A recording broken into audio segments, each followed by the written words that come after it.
Hello everyone, सभी प्यारे students का वेलकम करता हूं again YT your English tutor पे। शुरू करेंगे आज की क्लास को द हिंदू के इस इंफॉर्मेटिव आर्टिकल के साथ। आर्टिकल लिखा हुआ है इंडिया में जॉब्स की सिचुएशन पे। बहुत सारे बेरोज़गार, जिनकी नौकरी लगी उनको भी सही तनख्वाह ना मिलना, काफ़ी सारे लोगों का पढ़े लिखे होने के बावजूद जॉब तक ना पहुंच पाना। इस आर्टिकल में आप जानेंगे ऐसा क्यों हो रहा है और क्या इसके सोल्यूशंस हैं। चलिए शुरू करेंगे क्लास को अपने क्विज़ के साथ में। कल धनतेरस थी, आज कच्ची दिवाली है, कल पक्की दिवाली होगी, तो एक साथ सभी फेस्टिविटीज़ की मैं आपको बधाई दे देता हूँ। फिर भी क्लासेस मैं कर रहा हूँ, कल की छुट्टी होगी लेकिन क्लासेस फिर भी आती रहेंगी, क्योंकि हमारा काम ही हमारी पूजा है। मेरा काम है पढ़ाना, आपका काम है मेहनत करके करियर बनाना। तो अपने अपने काम पे फोकस करते हैं ताकि आपकी रेगुलरिटी बनी रहे और आप अपने मंजिल तक पहुँचे। क्विज़ को क्लास के लास्ट में सोल्यूशन करवाएंगे आपको। आइए लेक्चर को शुरू करते हैं।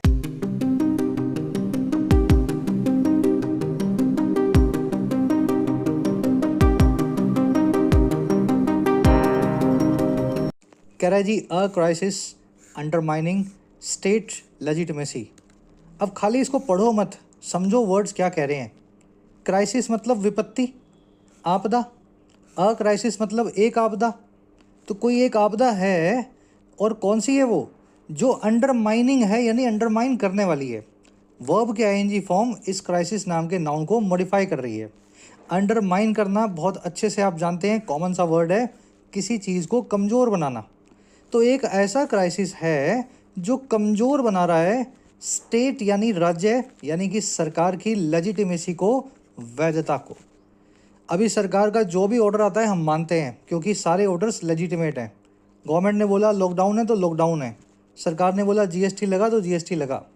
लेकिन जब ऐसा क्राइसिस देश में आ जाए कि लोगों को नौकरी ना मिले, तो हो सकता है सरकार की लेजिटिमेसी भी धीरे धीरे ख़त्म हो जाए, लोग सरकार को मानना बंद कर दें। तो अंडरमाइन करने वाला क्राइसिस है सरकार की वैधता को। समझे इसका मीनिंग? क्राइसिस मतलब समझ गए, एक नाउन है यहाँ पे, सिंगुलर है, IS से ख़त्म हो रहा है। और इंग्लिश में वो सारे नाउन्स जो IS से ख़त्म होते हैं जनरली उनका प्लूरल बनाया जाता है पीछे ES लगा के। एक तूफ़ान, एक विपत्ति, तो क्राइसिस IS के साथ। और अगर बहुत सारे तूफ़ान तो क्राइसिस ES के साथ। एक आधार बेसिस, बहुत सारे आधार भी बेसिस ES के साथ। एक्सिस आप जानते हैं, धुरी, एक धुरी है तो एक्सिस, बहुत सारे हैं तो एक्सिस। तो ऐसे ही थीसिस, हाइपोथेसिस, पैरेंथेसिस, इन सभी वर्ड्स को भी आप IS से ES में बदल सकते हैं। ठीक है, अंडरमाइन करना, कमज़ोर बनाना, किसी चीज़ को हॉलो आउट करना। याद रखना इस फ्रेजल वर्ब को। हॉलो यानी खोखला, आउट मतलब बाहर। किसी चीज़ को खोद खोद के उसके अंदर की मिट्टी बाहर निकाल दी आपने, खोखला कर दिया, तो आपने उसको कमज़ोर किया है, अंडरमाइन किया है। ठीक है, इसको ईट अवे ऐड भी बोलते हैं, किसी चीज़ को खा जाना, कमज़ोर करके खा जाना, ईट अवे ऐड करना। चलिए जल्दी से आगे बढ़ते हैं टाइटल पैराग्राफ पे। आज की वोकैब बहुत अच्छी है, इनफैक्ट ऐसे आर्टिकल्स की ऐसी वोकैब आपको बहुत कम मिलेगी, है ना।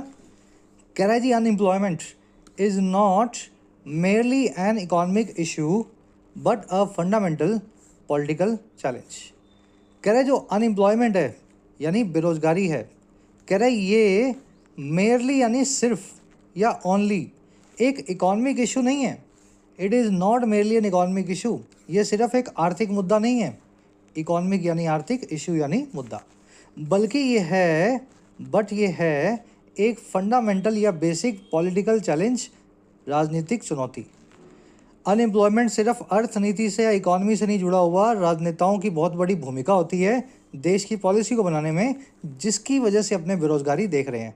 तो ये राजनेताओं के सामने भी चैलेंज है कि कैसे इसको दूर किया जाए, अनएम्प्लॉयमेंट को कम किया जाए। अनएम्प्लॉयमेंट आपका सब्जेक्ट है।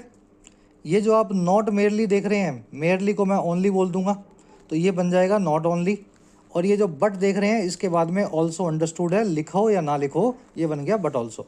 तो ये नॉट ओनली बट ऑल्सो वाली कोरिलेटिव कंजंक्शंस लगी हुई हैं।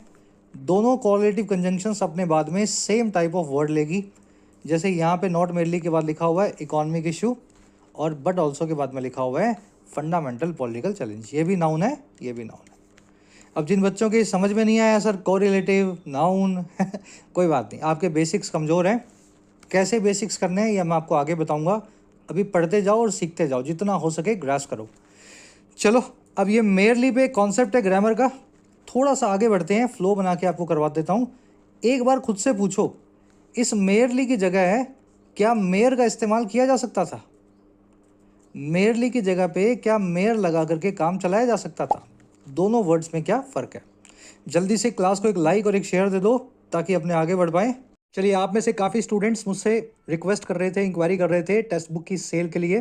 तो फाइनली दिवाली सेल आ चुकी है, 29 अक्टूबर रात 12 बजे से एक्टिव है। फ़ायदा ले सकते हैं आप टेक्स्ट बुक के मॉक टेस्ट पास का, प्रो पास का, 1 साल की वैलिडिटी के साथ में 395 में। मिनिमम प्राइस है ये, बाद में यही प्राइस बढ़ के 650-700 हो जाता है, फिर आपको 2-2 महीने वेट करना पड़ता है। अगर पास की आपको ज़रूरत है then this is the right time. Sale का बेनिफिट लेने के लिए कमेंट सेक्शन में जाएं। प्रो पास के अंदर आपको एसएससी, बैंकिंग, रेलवे, डिफेंस सभी एग्जाम्स का कंबाइंड मॉक टेस्ट मिल जाते हैं। प्रीवियस ईयर पेपर्स को भी आप यहाँ पे अटेम्प्ट कर सकते हो, जो भी एग्जाम आप प्रिपेयर कर रहे हैं। लगभग 75,000 के आसपास आपको इसमें मॉक टेस्ट मिलेंगे। कमेंट सेक्शन में लिंक रखा है टेक्स्ट बुक का, क्लिक करें। जो भी प्राइस दिखाए उस पर कूपन लगाना आपको YT10, आपका प्राइस कट के हो जाएगा 395 रुपीज़। ठीक है, कूपन लगाना ना भूलें, save your hard and money. Sale का बेनिफिट ले सकते हैं इन द कमेंट। चलिए वो कैब शीट अपनी स्टैग्नेशन से शुरू करता हूँ, थोड़ा जूम इन कर दें। देखिए, आपने रुका हुआ पानी देखा तालाब का, नदी का, जिसमें गंदगी हो जाती है, स्मेल आने लगती है। अंग्रेजी में रुकने को कहते हैं स्टैग्नेशन। अगर किसी चीज़ की ग्रोथ रुक जाए, फ्लो ख़त्म हो जाए, तो वो चीज़ स्टैग्नेशन की अवस्था में आ जाती है। इसको मोशनलेसनेस भी बोलते हैं। स्टैग्नेशन एक नेगेटिव वर्ड है, मतलब रुकना ऐसे वैसे बुरी बात नहीं है रुकना, लेकिन अगर आप कोई चीज़ की ग्रोथ वगैरह रुक गई है तो वो एक नेगेटिव चीज़ की तरह देखा जाता है, स्टैग्नेट कर गई है वो। स्टैग्नेट वर्ब से बना है स्टैग्नेशन नाम का नाउन, और जो चीज़ रुकी हुई है वो है स्टैग्नेंट। स्टैग्नेंट वाटर वो पानी है जो आगे बढ़ नहीं पा रहा है, रुका हुआ है किसी तालाब में। With high unemployment and inflation, stagnation has set in economy. बहुत बड़ी अनएम्प्लॉयमेंट यानी बेरोजगारी और इन्फ्लेशन के साथ में स्टैग्नेशन जो है, जो या रुकने का काम जो है, मोशनलेसनेस जो है, वो सेट इन हो गई है, वो रेडी हो गई है इकॉनमी में। सेट इन होना किसी चीज़ की शुरुआत होना है ना, तो इकॉनमी में स्टैग्नेशन शुरू हो गया। चलिए, इकॉनमिक वर्ड है स्टैग्नेट, आज के आर्टिकल में आप इसको देखेंगे बार बार। अगला वर्ड है एवेन्यू। एवेन्यू होता है किसी काम को करने की कोई अप्रोच या रास्ता या पाथ, और ऐसा अप्रोच, ऐसा पाथ, ऐसा रास्ता जो बहुत आसान हो। जैसे आपको पैसा कमाना है, you have to work a job, do a business, कुछ भी करेंगे आप, तो योर जॉब और business are the avenues to get money, है ना। चलिए, raising the interest rates is the only avenue that the central banks are left with to curb inflation. Raise करना यानी बढ़ाना ब्याज की दरों को, ये अकेला ऐसा रास्ता या अप्रोच है सेंट्रल बैंक्स के पास में जिसके साथ वो बच गए हैं। They are left with curb करने के लिए इन्फ्लेशन को, कंट्रोल करने के लिए महंगाई को। तो इसके अलावा इनके पास कोई रास्ता नहीं बचा है, एक ही रास्ते के साथ ये बचे हुए हैं, या रास्ता इनके पास बचा हुआ है, एवेन्यू, जो इंटरेस्ट रेट को रेज करना। चलिए, you will see the word Avenue in the article. इसको बॉलीवर्ड या रूट भी बोलते हैं। किसी भी चीज़ की जो अप्रोच होती है ना, वो उसका रास्ता या अप्रोच एवेन्यू कहलाता है। अगला वर्ड है आर्केइक। आप जिसको हिंदी में बोलते हैं ना बाबा आदम के ज़माने का, अंग्रेजी में बोलते हैं आर्केइक या old fashioned. Some government departments need to shun their archaic ways of functioning. कुछ गवर्नमेंट डिपार्टमेंट्स को ज़रूरत है कि वो शन करें, वो त्याग दें, छोड़ दें अपने बाबा आदम के ज़माने के काम करने के तरीक़ों को, वेज ऑफ फंक्शनिंग को। अच्छा, और फिर क्या करें भाई, और वो एंड एम्ब्रेस मॉडर्नाइजेशन, वो एम्ब्रेस करें, गले लगाएं, अपना लें आधुनिकता को, मॉडर्नाइजेशन को।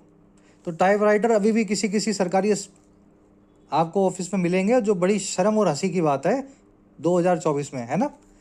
एंशंट ऑब्सोलीट बोल सकते हैं आर्केइक को। You will see the word obsolete in the article today, बाबा आदम के ज़माने का। चलिए, सेकंड लास्ट वर्ड है एलियनेट। बड़े अच्छे से वर्ड आपको आता है। अगर किसी को आपने एलियन बना दिया तो आपने उसको एलियनेट कर दिया। अब ये एलियन बनाना क्या होता है भाई? एलियन हर वो आदमी या चीज़ है जो आपसे अनजान है, जिसके बारे में आपको ज़्यादा नॉलेज नहीं है, ठीक है, जो आपके लिए स्ट्रेंजर है। कोई इंसान, कोई भी चीज़ जिसको आपने पहली बार देखा, सुना, समझा, वो आपके लिए एलियन है। तो एलिनेट करना यानी किसी इंसान को स्ट्रेंजर बना देना, पराया बना देना, किसी को अपने से दूर कर लेना। एलियन पराया ही हो गया ना, अपने को तो आप पहचानेंगे, एलियन पराया है जिसको आप नहीं पहचानते हैं, तो परायापन लाने को बोलते हैं एलिनेट करना। Disagreements can एलिनेट teenagers from their family. Disagreements जो हैं वो एलिनेट कर सकते हैं, पराया बना सकते हैं छोटे बच्चों को अपने परिवारों के लिए, अपनी फैमिलीज़ के लिए। स्ट्रेंज या डिसअफेक्ट करना भी बोलते हैं। स्ट्रेंज यानी स्ट्रेंजर वहीं से बनाया है, स्ट्रेंज है ना, किसी को पराया बनाना। और स्पाउस इसका बिल्कुल उल्टा है, किसी को अपना स्पाउस बना लेना, यानी अपना हम सफ़र बना लेना। किसी चीज़ को अपना लिया आपने, किसी काम को, आदत को करने लगे रोज़, तो वो आदत, वो आदमी, वो इंसान, वो औरत आपने स्पाउस कर लिया है, उसको आपने गले लगा लिया है। चलिए लास्ट वर्ड है पेपर ओवर। इस ईडियम को मैंने आपको बड़े अच्छे से समझाया था। अगर आपने छोटे बच्चों को देखा है, कभी वो कॉमिक्स पढ़ना चाहते हैं लेकिन घर वाले उनको डांट रहे हैं, तो वो क्या करते हैं, अपनी किताब के अंदर कॉमिक्स रख लेंगे। स्कूल की किताब है, इंग्लिश की, मैथ्स की, जीके की, उसके अंदर कॉमिक्स छुपा लेंगे, और जैसे ही कोई पास में आएगा तो पन्ना पलट देंगे, किताब पढ़ने लगेंगे और फिर वैसे कॉमिक्स पढ़ेंगे। तो इस तरीके से जब आप पेपर ओवर करते हैं किसी चीज़ को, तो आप उसको हाइड करते हैं, कागज़ उसके ऊपर रख के उसको कंसील करते हैं। और जनरली ये कोई एम्बैरेसिंग थिंग होती है या अनप्लेजेंट चीज़ होती है जो आप दूसरों को नहीं दिखाना चाहते।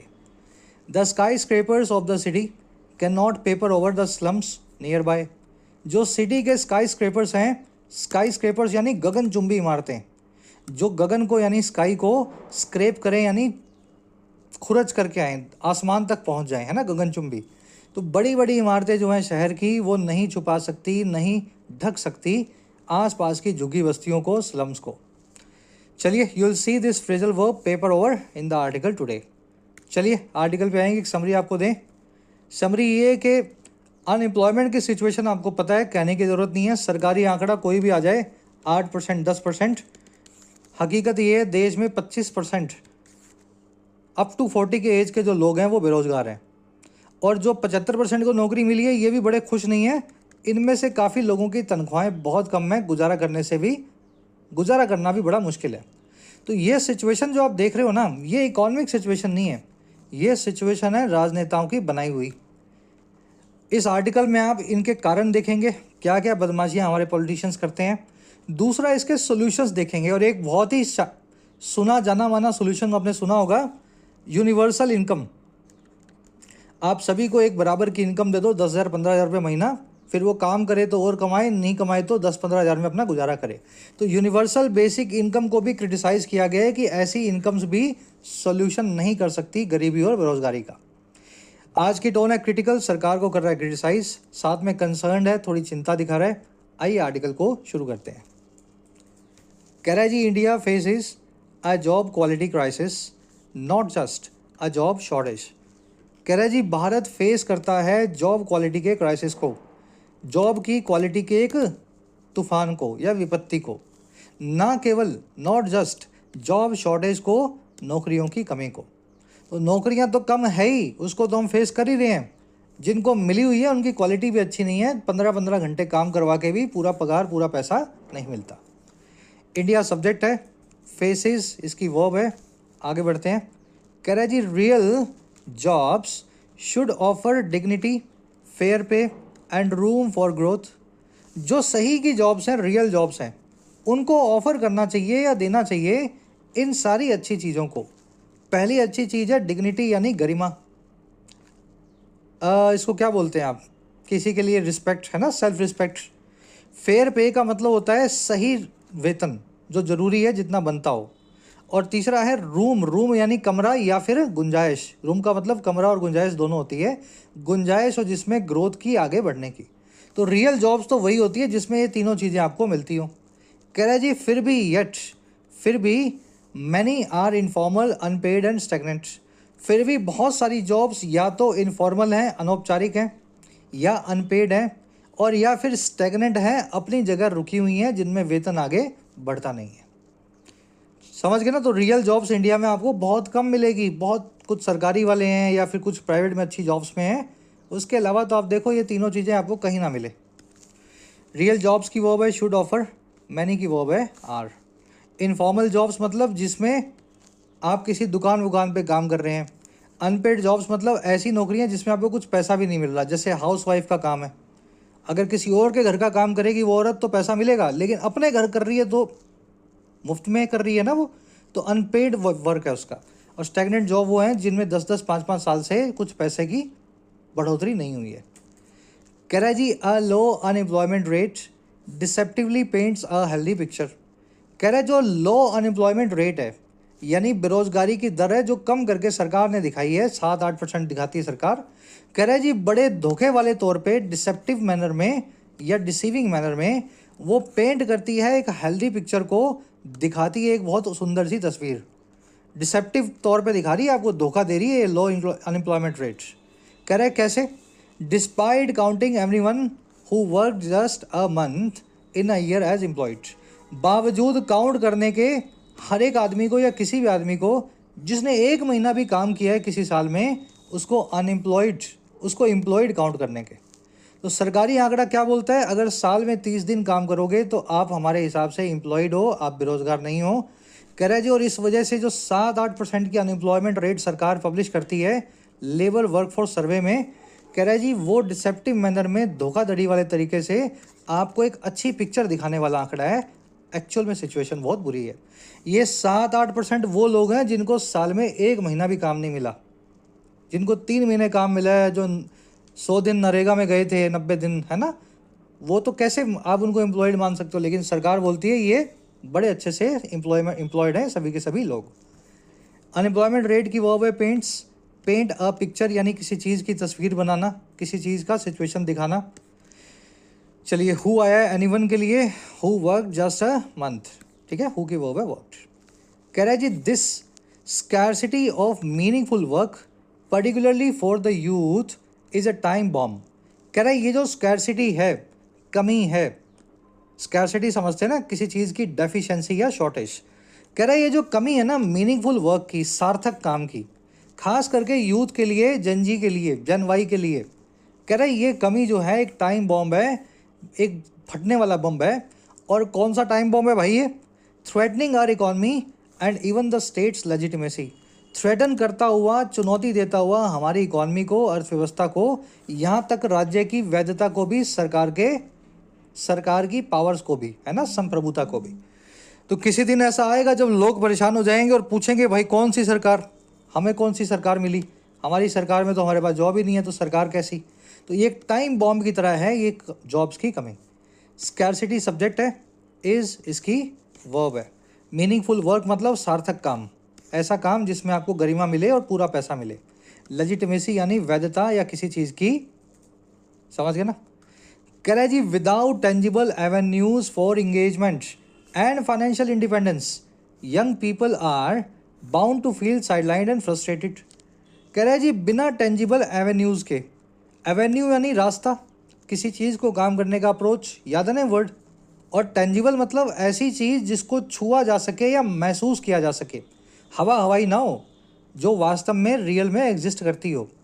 कह रहा है जी बिना रियल रस्तों के या रियल अप्रोचेस के, जो है इंगेजमेंट की या फिर बातचीत की, और फाइनेंशियल इंडिपेंडेंस की, आर्थिक इंडिपेंडेंस की, आज़ादी की। कह रहा है अगर ये रास्ते आपने नहीं ढूंढे ना तो यंग पीपल जो हैं वो बाउंड हैं, वो इस चीज़ के लिए वो ये काम करने ही वाले हैं। When you are bound to do something, वो काम आप करेंगे।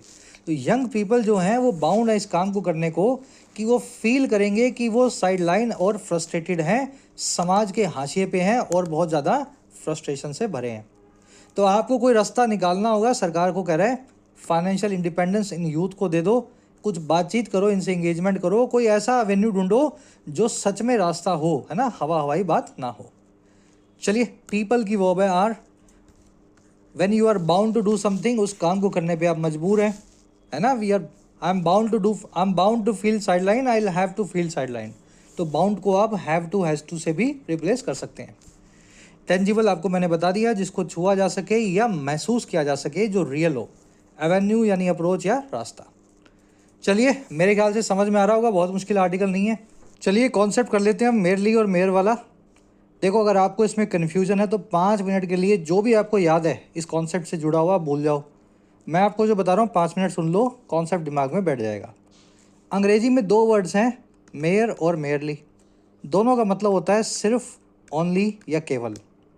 झगड़ा यहीं ख़त्म हो जाए अगर इन दोनों की जगह ओनली का इस्तेमाल कर लिया जाए। लेकिन ये वर्ड्स भी यूज़ होते हैं। आपको ये सीखना है कि जब ओनली की जगह पे वर्ड्स लगे हों तो कब मेयर लगेगा और कब मेयरली लगेगा। ठीक है, अब याद क्या रखना है, मेयर एक एडजेक्टिव है, मेयरली एक एडवर्ब है। पीछे एलवाई लगा हुआ है, एडवर्ब बन जाएगी अपने आप ही। मेयर एक एडजेक्टिव है। एडजेक्टिव आता है नाउन्स के लिए, एडवर्ब्स आती हैं वर्ब्स और एडजेक्टिव्स के लिए। इतना तो आपको पता ही है, बेसिक्स है ना। चलो, अब एक फॉर्मूला दे रहा हूँ आपको मैं, कहीं नहीं मिलेगा, किसी किताब में नहीं मिलेगा। इस पर लिख लो अमन सर फॉर्मूला, यहाँ लिख लेना।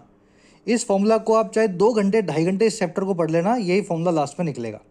फॉर्मूला ये कहता है, अगर कोई आर्टिकल लगा हो ए, एन, द, तो मेयरली के बाद में वो आर्टिकल लगे या फिर उस आर्टिकल के बाद में मेयर लगे, एक ही बात है।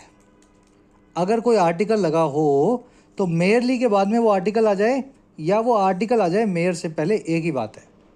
मेयरली अ या अ मेयर, एक ही बात है। समझ गए ना, मेयरली द या द मेयर, एक ही बात है। और अगर कोई नंबर हो, 10, 15, 20, 30, 40, 50, अ के अलावा 1 के अलावा 2, 3, 4, 5, 6 कोई नंबर हो, तो मेयरली और अ मेयर दोनों इंटरचेंजेबल होते हैं। नंबर आप इनके बाद में वैसा का वैसा रखेंगे। बहुत आसान फॉर्मूला है ये। इस फॉर्मूला को अगर आसान भाषा में याद रखना हो तो ये ऐसा है कि a mere is equal to merely, ऐसे ही फॉर्मूला याद रखा जा सकता है। चलो मैं आपको बना के दिखाता हूँ। Reality is merely an illusion. Reality सिर्फ एक इल्यूजन है, सिर्फ एक धोखा है।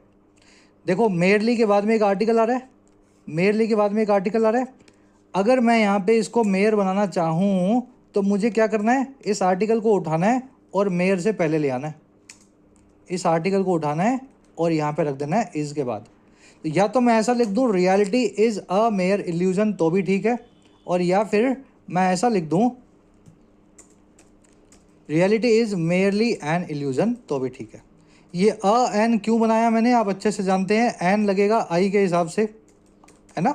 आर्टिकल अपनी पोजीशन को, अपनी सिचुएशन को बदल देता है, ए से एन बन जाता है अगर उसके आगे कोई वोवल हो। तो एन लगेगा आई के हिसाब से और यहाँ अ लगा है एम के हिसाब से। चलिए, it took us mere 20 minutes to reach the station. हमें सिर्फ 20 मिनट लगे स्टेशन पहुँचने में। इट टुक अस का मतलब है हमें लगे कितने, सिर्फ 20 मिनट स्टेशन पहुँचने में। अब मुझे बताओ, मेयर 20 मिनट सही है क्या। देखो नंबर आ गया, नंबर मेयरली और मेयर के बाद ही आता है, ये तो बिल्कुल ठीक है। लेकिन या तो लिखोगे आप मेयरली 20 मिनट्स, या तो आप लिखोगे मेयरली 20 मिनट्स, और या फिर आप लिखोगे अ मेयर 20 मिनट्स। ईजी है कि नहीं भाई, दोनों में से जो लगाना चाहो लगा सकते हो, अ मेयर 20 मिनट्स या merely 20 minutes. Merely words can't put food your on table. सिर्फ जो वर्ड्स हैं, सिर्फ जो शब्द हैं, वो आपकी टेबल पे फूड को पुट नहीं करेंगे, यानी आपके घर में खाना नहीं लाएंगे। शब्दों से खाना नहीं आता है, कमाने से खाना आता है। अब मुझे बताओ यहाँ पे क्या करोगे। ये फॉर्मूला यहाँ पे काम नहीं करेगा, क्योंकि यहाँ पे ना तो कोई आर्टिकल लगा हुआ है, ना कोई नंबर लगा हुआ है, ना तो 1, 2, 3, 4 लगा हुआ है, ना ए एन डी लगा हुआ है। तो अब इस पे आ जाओ। जब आपको नाउन से पहले कुछ चाहिए, नाउन को मॉडिफाई करने के लिए सिर्फ वर्ड्स एक नाउन है ना, शब्दों के लिए एक एडजेक्टिव चाहिए, वर्ड्स के लिए तो एडजेक्टिव होता है मेयर। अब यहाँ पे सिर्फ और सिर्फ मेयर का इस्तेमाल होगा। Mere words can not put food on the table. यहाँ देखो दूसरा sentence, ordinary people mere think how they shall spend their time, man of talent use it. आम जनता सिर्फ ये सोचती है कि वक्त कैसे गुजारें, मैन ऑफ टैलेंट जो होते हैं वो ये सोचते हैं कि उसको यूज़ कैसे करें, है ना। वो उसको यूज़ करते हैं, ना गुजारने की कोशिश नहीं करते हैं, वक्त का इस्तेमाल करते हैं वो। अब मुझे बताओ, आम लोग सिर्फ सोचते हैं, ऐसा सिर्फ ये सोचते हैं। सोचने के लिए मेयर का इस्तेमाल किया गया है, यानी सिर्फ का इस्तेमाल हुआ है। ना तो कोई नाउन है, ना कोई नंबर है, यानी एक एडवर्ब की ज़रूरत है वर्ब को मॉडिफाई करने के लिए। तो मेयर थिंक की जगह लिखेंगे मेयरली थिंक। तो नंबर और अगर आर्टिकल आ जाए तब तो ये फॉर्मूला लग जाएगा, अगर ये ना आए तो मेयर एडजेक्टिव, मेयरली एडवर्ब, जैसे यूज़ करना हो कर सकते हैं। चलिए इसको रिपीट कर लेना, 5 मिनट में कॉन्सेप्ट आप अच्छे से सीख सकते हैं। ये लास्ट क्वेश्चन दे रहा हूँ आज एज ए होमवर्क आपको, क्लास वर्क समझो इसको, यही सॉल्व करें। We humans are mere the instruments of fate. हम ह्यूमन्स सिर्फ इंस्ट्रूमेंट्स हैं, जरिया हैं नसीब का, है ना। नसीब में जो होता है वो हो जाता है, यह होना ही होता है, हम सिर्फ जरिया बनते हैं। अब मुझे बताओ यहाँ मेयरली लगे या मेयर लगे और द की पोजीशन क्या होगी। जैसे जैसे इसको बना सकते हो दोनों ही तरीके से बना के कमेंट्स में डालना। मज़ा आया कॉन्सेप्ट सीख के? चलो लॉजिकली सीखोगे तो हमेशा याद रहेगा। अब आगे बढ़ते हैं नेक्स्ट पैराग्राफ पे। कह रहा है जी politicians face a dual dilemma. हमारे नेताओं को एक ड्यूअल डिलेमा मिली हुई है। डिलेमा यानी धर्म संकट, और ड्यूअल मतलब दो धारी, जिसकी दो जो है पहलू हों। तो क्या डिलेमा इनके पास भाई? अब देखो ये कॉलम लगा के बता रहे हैं, how to give people a sense of purpose and financial stability. कैसे दिया जाए लोगों को एक सेंस ऑफ पर्पस और financial stability. Sense of purpose यानी जीवन जीने का पर्पस, फाइनेंशियल स्टेबिलिटी यानी आर्थिक स्थिरता। तो ये दोनों चीज़ें पॉलिटिशियंस को हमें देनी है। पॉलिटिशियंस की वर्ब है फेस, डिलेमा का मतलब धर्म संकट। डिलेमा के लिए एक बहुत अच्छी इडियम अपने पास लिखी होगी मैंने यहाँ पे, हॉब्सन्स चॉइस। इसको बोलते हैं एक तरफ कुआं एक तरफ खाई, दोनों में से कोई भी चॉइस आपके काम की नहीं है, हॉब्सन्स चॉइस। कह रहा है जी in India's liberal capitalist mix work has become the primary source of belonging and self worth. कह रहा है जी भारत के लिबरल और कैपिटलिस्ट मिक्स में, एक ऐसी मिक्स में या एक ऐसे मिश्रण में जहाँ पे लिबर्टी भी बहुत है और पूंजीवाद भी बहुत है। कह रहा है ऐसे एक भारत में ना काम जो है बन चुका है, वर्क हैज़ बिकम, आपका सबसे मुख्य जरिया बिलोंगिंग और सेल्फ वर्थ का, आपकी आत्मविश्वास का, डिग्निटी का और आपकी बिलोंगिंग का। अगर आपके पास काम ना हो तो पैसा तो होगा नहीं, मानता हूँ मैं इस बात को, गरीबी होगी, लेकिन आपके अंदर एक सेल्फ वर्थ भी नहीं होगी। भारत में आपको ऐसा फील होगा कि मैं तो बिल्कुल ना खा रहा हूँ। कह रहा है जी ये काम हो रहा है रिप्लेसिंग कम्युनिटी बॉन्ड्स, रिप्लेस करते हुए समाज के रिश्तों को, कम्युनिटी बॉन्ड्स को। तो पहले आपको सेल्फ वर्थ अपने रिश्तेदारों में मिल जाती थी बातचीत करके, आजकल अगर जॉब पैसा ना हो तो रिश्तेदार भी आपको, है ना, जहर जैसे आप उनको और आप वो आपको लगते हैं। कहने का मतलब ये। चलिए वर्क की वर्ब है हैज़ बिकम। कह रहा है जी while elites hold status through societal control and wealth, a large segment of the population feels excluded both financially and in terms of dignity. ये जो सेंटेंस है ये ऐसा समझे आप, अपने आसपास जो भी आप जीवन देख रहे हो ना, उस जीवन को एक सेंटेंस में अगर आपको बताना हो तो ये वो सेंटेंस है। सच्ची सच्चाई है एकदम समाज की, जो आप फील कर सकते हैं। कह रहे जी जहाँ जो एलीट लोग हैं, एलीट लोग कौन है? खानदानी पैसे वाले लोग, बड़े बड़े लोग, वो होल्ड करते हैं स्टेटस को, वो अपनी गरिमा को बनाए रखते हैं, एक तो सोसाइटल कंट्रोल के जरिए और एक वेल्थ के जरिए। उनके पास सोसाइटी का कंट्रोल होता है, नेता बन जाते हैं वो बड़े, या फिर उनके पास पैसा होता है, वो बिजनेस घराने के होते हैं। कह रहे हैं जहाँ बड़े लोग तो ये काम करके अपना बढ़िया से काट रहे हैं, वहीं एक बहुत बड़ा सेगमेंट है समाज का, है पॉपुलेशन का या आबादी का, वो फील करता है कि वो एक्सक्लूडेड है, वो कटा कटा है। दोनों ही तरीके से, बोथ, एक तो फाइनेंशियली कटा हुआ है और दूसरा डिग्निटी के टर्म्स में भी कटा हुआ है, गरिमा के टर्म्स में भी वो अलग है ना, उसको सही गरिमा या सही रिस्पेक्ट समाज में नहीं मिलती। कह रहा है जी ये डैश लगा के a divide that's likely to grow, ये एक ऐसी डिवाइड, एक ऐसी खाई है जो कि लाइकली है, संभावित है कि और बढ़ेगी, ग्रो करेगी। और कैसे करेगी? As tech advances reduce workforce needs, जैसे जैसे टेक्नोलॉजी में, टेक में जो एडवांसेज आ रही हैं, तरक्कियाँ आ रही हैं, वो रिड्यूस कर देती हैं वर्कफोर्स की नीड्स को, यानी एम्प्लॉयमेंट की ज़रूरत को। तो जो काम अब एआई से हो जाएगा, उस काम के लिए आपकी ज़रूरत नहीं है। आपकी ज़रूरत नहीं है तो आप घर बैठे हैं, घर बैठे हैं तो और फाइनेंशियली वीक हैं, और आप अपने आप को डिग्निटी अपनी गिरी हुई पाते हैं। तो समाज में एक खाई बढ़ती जाएगी, अमीर तो अमीर होता है और गरीब अपने आप को और बुरी हालत में पाने जो है पाता है ना, वक्त के साथ। एलीट्स की वर्ब है होल्ड, एलीट मैंने आपको बता दिया, सबसे बड़े लोग समाज के। सेगमेंट की वर्ब है फील्ड्स, सेगमेंट यानी हिस्सा। टेक एडवांसेज यानी तकनीक में आई हुई तरक्कियाँ, एडवांसेज की वर्ब है रिड्यूस। कह रहा है जी some politicians champion universal basic income और यूबीआई एज अ रेमेडी। कुछ पॉलिटिशियंस हैं, नेता हैं जो चैम्पियन करते हैं। देखिए चैम्पियन करना यानी किसी चीज़ के पीछे लग जाना और उसी चीज़ को प्रमोट करना सारा दिन, उस चीज़ को अपना तकिया कलाम बना लेना। तो कुछ पॉलिटिशियंस हैं जो हाथ पांव धो करके पीछे पड़ गए हैं, चैम्पियन कर लिया उन्होंने इस कॉज के साथ में या इस कॉन्सेप्ट के साथ में जो है यूनिवर्सल बेसिक इनकम का। और कैसे? एक रेमेडी के तौर पे, इस पूरी समस्या के एक समाधान के तौर पे। और ये सारा काम होगा promising a base line income without the need to work. Promise करते हुए एक बेस लाइन या बेसिक इनकम को बिना उस नीड के, ज़रूरत के जो है काम करने की। तो 10-15 हज़ार आपको अकाउंट में मिल जाएगा, खाना पीना आपका ठीक ठाक हो जाएगा। उसके बाद और ज़रूरतें हैं तो काम कर लो, और नहीं है तो घर बैठे रहो। तो कुछ पॉलिटिशियंस को लगता है कि ये बस यूबीआई आ जाए समाज में, यूनिवर्सल बेसिक इनकम, सारी समस्याएं खत्म हो जाएंगी। पॉलिटिशियंस की वर्ब है चैम्पियन। रेमेडी यानी किसी चीज़ का इलाज या क्योर। इसको पैनेशिया भी बोलते हैं, रामबाण औषधि भी बोलते हैं, एलिक्सिर भी बोलते हैं। याद होगा ना आपको रेमेडी के सारे सिनोनिम्स। अब याद रखना, इसी से मिलते जुलते दो वन वर्ड्स और हैं, नॉस्ट्रम और स्नेक ऑयल। आज मैं नहीं करवाऊंगा, कमेंट्स में डालो।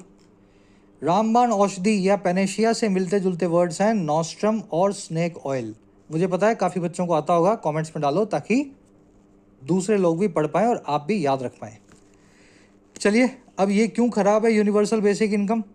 कह रहा है जी, but UBI in essence admits that a large chunk of the population is obsolete.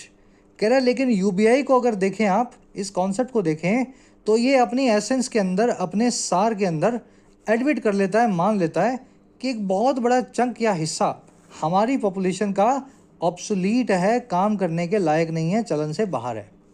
और ये कैसे है? Living of the surplus of a powerful few.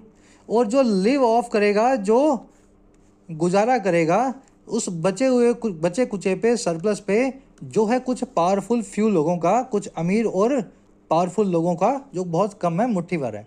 तो यूबीआई का मतलब यही है कि समाज में सिर्फ 15, 20, 50 हज़ार लोग ही हैं जो पूरा देश का वजन उठाएंगे, काम करेंगे, कमाएंगे और मौज करेंगे। बाकी सब के सब तो बेकार हैं, ऑब्सोलीट हैं, इनको 10-20 हज़ार दो और इनसे पीछा छुड़ाओ। तो यूबीआई इन एसेंस इस चीज़ को एडमिट करता है, इस बात को। यूबीआई की वर्ब है एडमिट्स। एसेंस यानी किसी चीज़ का सार। एसेंस को आप क्रक्स, जिस्ट और एक और वर्ड से बताते हैं निटी-ग्रिटी। लिख देता हूँ मैं यहाँ। किसी चीज़ के अंदर की बारीकियाँ उसकी निटी-ग्रिटी होती हैं। एसेंस भी हो सकती है ना वो। भाई कोई काम है, उसको करने का जो तरीका है, एकदम है ना, डिटेल्ड वे है जो, वो उसका एसेंस है। और वही उसकी निटी ग्रिटी भी है, वो काम कैसे होगा, पहले ये करेंगे, फिर ये करेंगे, फिर ये करेंगे, गड़बड़ होने पे ये करेंगे। तो ये सब चीज़ें जो है निटी ग्रिटी का पार्ट होती हैं। ये वर्ड मैंने आज आपसे वन वर्ड में पूछा है। चंक यानी हिस्सा। चंक की वर्ब है इज। लिव ऑफ करना, किसी चीज़ पे गुजारा करना। सरप्लस यानी बचा कुचा। ऑब्सोलीट का मतलब होता है चलन से बाहर। कह रहा है जी, this reliance on handouts can alienate people. कह रहा है ये जो रिलायंस है, रिलायंस का मतलब होता है निर्भरता। एक सेकेंड। हाँ,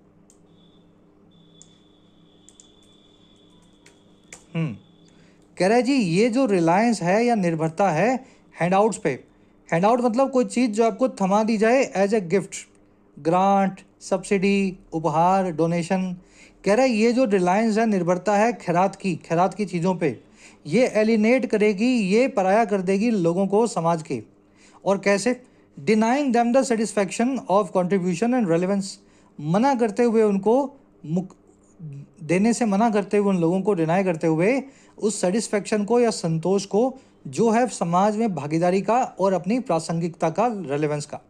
अगर 10,000 रुपये महीने मिल रहे हैं, 15,000 रुपये महीने, आप घर बैठे हैं, आपको लगेगा मैं दुनिया का पार्ट ही नहीं हूँ, बस मुझे इन्होंने पीछा छुड़ा रखा है, 10-15 हज़ार देते हैं, मुझसे कोई काम भी नहीं करवाते हैं, शायद मैं लायक भी नहीं हूँ। तो ये जो यूनिवर्सल बेसिक इनकम है, बहुत ट्रबलसम कॉन्सेप्ट है, लोगों को पराया कर देता है, समाज से कट ऑफ कर देता है। हैंड आउट यानी खैरात, मैंने आपको समझाया था। चलिए, कह रहा है जी, यूबीआई में even fuel resentment as it might feel that like society saying here is enough to survive but don't expect more. कह रहा है ये जो यूबीआई है, बेसिक इनकम यूनिवर्सल वाली, ये फ्यूल भी कर सकती है, यहाँ तक कि भड़का भी सकती है रोष को, गुस्से को या नाराज़गी को। क्योंकि ये ऐसा फील करेगी या इससे ऐसा फील होगा कि सोसाइटी ऐसा कह रही है, समाज ऐसा कह रहा है कि ये पकड़ो, हेयर इज़, जो बाकी इनफ है आपके सर्वाइवल के लिए, जीने के लिए, पकड़ो ये 10,000 रुपये, 15,000 रुपये, लेकिन इससे ज़्यादा और कुछ मत मांग बैठना, डोंट एक्सपेक्ट मोर। ठीक है, तो इस तरह का गुस्सा भी समाज में आपको देखने को मिलेगा जब यूबीआई शुरू हो जाएगी। चलिए, रिजेंटमेंट होता है किसी चीज़ के लिए नाराज़गी, गुस्सा या डिसप्लेजर। कह रहा है जी, instead of transforming the state into a mere fund dispenser we need it to drive structural reforms. कह रहा है जी, बजाय ट्रांसफॉर्म करने के, बदल देने के राज्य को, स्टेट को सिर्फ एक फंड डिस्पेंसर में, फंड डिस्पेंसर यानी पैसे को, फंड को डिस्पेंस करने वाला या बांटने वाला, कह रहा है सिर्फ स्टेट को एक पैसा बांटने वाली मशीन बनाने के लिए बजाय हमें ज़रूरत है, वी नीड, कि इसको हम ड्राइव करें स्ट्रक्चरल रिफॉर्म्स को, यानी लेकर के आए समाज में बुनियादी सुधार। नॉट जस्ट क्विक फिक्सेस या इकोनॉमिक क्विक फिक्सेस, ना केवल आर्थिक क्विक फिक्स या जुगाड़। क्विक फिक्स क्या होता है? किसी चीज़ का जुगाड़। कोई चीज़ टूट गई है, आपने नई नहीं बनवाई, बस उस पर फेविकोल लगा दिया, फेविक्विक लगा दिया, उसको जुगाड़ कर दिया। तो ऐसा फेविकोल समाज में मत लगाओ आप यूबीआई से, आप कुछ स्ट्रक्चरल रिफॉर्म्स लाओ, लोग कुछ नया सीखें, कुछ काम करें, मन लगे उनका काम में और पैसा कमाएं। वी की verb and need, again a mayor आया, याद होगा कॉन्सेप्ट, करवाया था आपको अच्छे से। अ मेयर की जगह पे यहाँ पे मैं ऐसा भी लिख सकता हूँ, मेयरली आ। आर्टिकल आया ना, अ से आर्टिकल मेयर के पहले आ जाए या मेयरली के बाद में आ जाए, एक ही बात है। डिस्पेंसर यानी जो डिस्पेंस करता हो, बांटता हो। चलिए, कह रहा है जी, a democracy can thrive if its citizens are sideline spectators. कोई भी डेमोक्रेसी थ्राइव नहीं करेगी, कोई भी जनतंत्र, जमहूरियत, कोई भी गणतंत्र फलेगा फूलेगा नहीं, थ्राइव नहीं करेगा अगर इसके वाशिंदे, इसके सिटीजन्स या नागरिक साइडलाइन स्पेक्टेटर्स हैं, हाशिए पे खड़े हुए मूक दर्शक हैं। कह रहा है जी, we need a system that includes everyone. हमें एक ऐसा सिस्टम चाहिए जहां हर आदमी काम करता हो, जिसका हर आदमी पार्ट हो, एक हिस्सा हो। और कैसे? फॉस्टरिंग अ पार्टिसिपेटरी सोसाइटी, फोस्टर करते हुए, नर्चर करते हुए, पालते पोसते हुए, नर्चर करते हुए एक पार्टिसिपेटरी सोसाइटी को, सबकी भागीदारी वाले समाज को। तो ऐसा सिस्टम हमें चाहिए। और किसके बजाय? Rather than papering over inequities with economic bandaids, बजाय रादर देन पेपर ओवर करने के या छुपाने के, हाइड करने के समाज की असमानताओं को आर्थिक बैंडेड्स के जरिए, इकोनॉमिक जुगाड़ों के जरिए। तो ये बैंडेड ही तो है, यूनिवर्सल बेसिक इनकम। तो कुछ काम नहीं कर सकता, ये पकड़ 15,000 ले, जी ले अपनी ज़िंदगी, है ना। तो ये बैंडेड है, उसको काम करना सिखाओ। ऐसे बैंडेड्स की जगह हमें ज़रूरत है पार्टिसिपेटरी सोसाइटी की। चलिए, डेमोक्रेसी की वर्ब है कैन थ्राइव, सिटीजन्स की वर्ब है आर, साइडलाइन स्पेक्टेटर्स यानी हाशिए पे खड़े हुए, स्पेक्टेटर्स यानी क्या होते हैं, है ना, ऑडियंस। चलिए, एक कॉन्सेप्ट और करवा देते हैं आपको। फोस्टर करना, किसी चीज़ को पालना पोसना, प्रमोट करना, नर्चर करना। जैसे छोटे बच्चे को बड़ा करते हैं ना पाल पोस के, वैसे एक समाज को भी हमें बड़ा करना है, फोस्टर करना है। पेपर ओवर आप ऑलरेडी फ्रेजल वर्ब को देख चुके हैं। फर्स्ट क्वेश्चन है आपका, आराम से वीडियो को पॉज करके इन चारों पैराजंबल सेट्स को, सेंटेंसेस को अरेंज करने की कोशिश करो। मैंने आज ऑप्शंस भी दिए हैं, ऑप्शंस भी चेक कर लेना।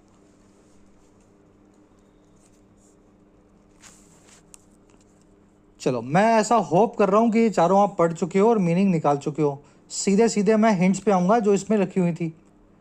देखिए, बिना एम्प्लॉयमेंट के या बिना रोज़गार के जो आपको गरिमा और सही पगार को या कंपनसेशन देता हो, उसके बिना ये जो मीनिंग एम्प्लॉयमेंट है, अनएम्प्लॉयमेंट है या रोज़गार है, ये बना हुआ है स्कार्स यानी शॉर्टेज में कई लोगों के लिए।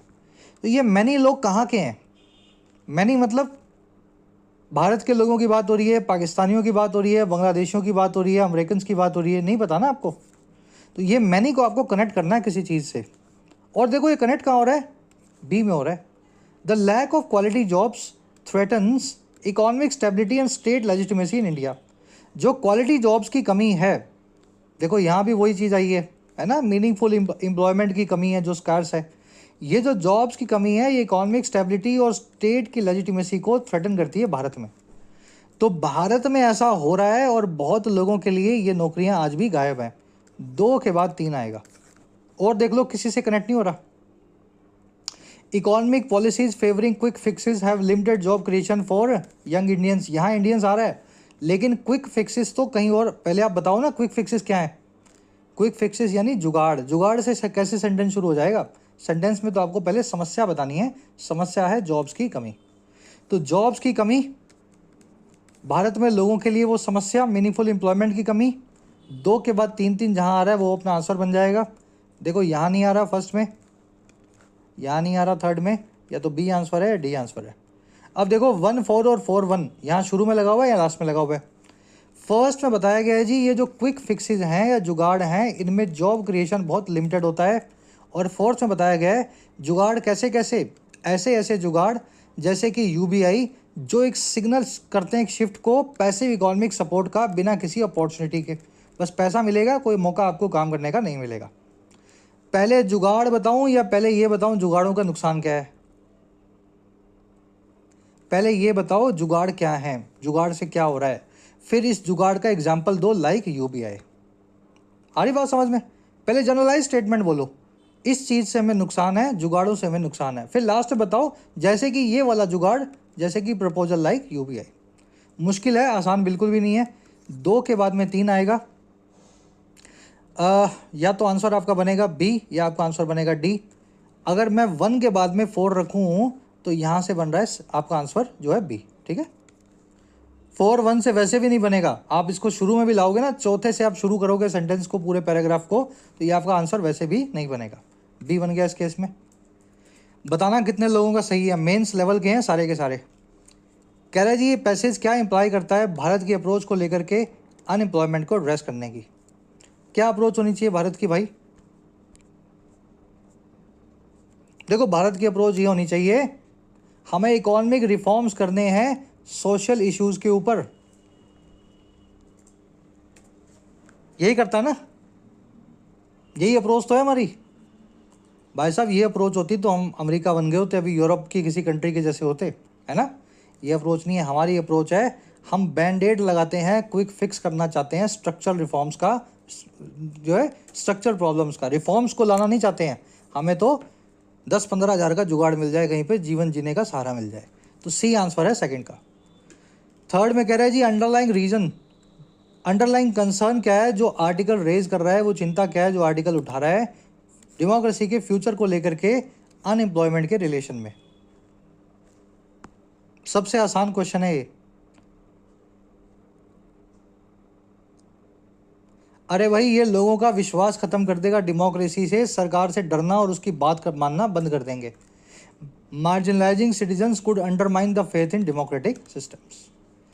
चलिए बीच में तो बहुत इजी क्वेश्चंस हैं। Eat away at, paper over, किसी चीज़ के अंदर की बारीकियां या इंट्रिकेसीज को क्या बोलते हैं? निटिग्रिटी, नॉस्ट्रम, आर्केग या एलिनेट।